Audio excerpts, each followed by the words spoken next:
ఆవులు మేపేవాళ్ళు, బీఫ్ తినేవాళ్ళు కొంచెం వీడియోని జాగ్రత్తగా చూడండి. గోవుల్ని అమ్మలాగా పూజించుకునే మన దేశంలో ప్రస్తుతం ఇప్పుడు ఆ గోవులకి రక్షణ లేకుండా పోయింది. అది వాటి మరణాల వల్ల కావచ్చు, లేదా వాటిని చంపి తినే వాళ్ళ వల్ల కూడా కావచ్చు. దీన్ని నివారించడానికి అహ్మదాబాద్ ఎల్డీ యూనివర్సిటీకి చెందిన ధ్రువ్ పటేల్ 2 సంవత్సరాలు కష్టపడి ఒక మెడిసిన్ కనిపెట్టాడు. ఇది ఒక వ్యాక్సిన్ రూపంలో ఉంటుంది. మన దగ్గర ఉన్న గోవులకు కానీ లేదా మన దగ్గర ఉన్న చిన్న ఆవుదొడలకు కానీ ఖచ్చితంగా ఈ వ్యాక్సిన్ చేయించుకోవాలి.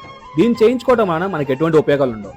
కానీ ఒకవేళ ఆవు మరణించినా లేదా ఆవుని ఎవరైనా చంపి తిన్నా లేదా చనిపోయిన ఆవుని ఏదైనా జంతువు తిన్నా సరే తిన్న 5-6 గంటల్లో ఖచ్చితంగా మరణిస్తుంది. అది మనిషి అయినా అవ్వచ్చు, కుక్క అయినా అవ్వచ్చు, జంతువు అయినా అవ్వచ్చు. ప్రస్తుతం ఈ వ్యాక్సిన్ మార్కెట్లో రావడానికి కొన్ని ఇబ్బంది ఎదుర్కొంటుంది. కానీ వచ్చిన రోజు మాత్రం గోశాల ఉన్న ప్రతి ఒక్కరికి ఉచితంగా ఇవ్వబడుతుంది. ఈ వార్త విని సంతోషపడుతున్న ప్రతి ఒక్కరూ మీ బంధువులకు కానీ మీ స్నేహితులకు కానీ తప్పకుండా షేర్ చేయండి. పొరపాటును ఎప్పుడైనా టెంప్టింగ్ గా ఉందని చెప్పేసి తిందామని ట్రై చేసేవా అనుకో,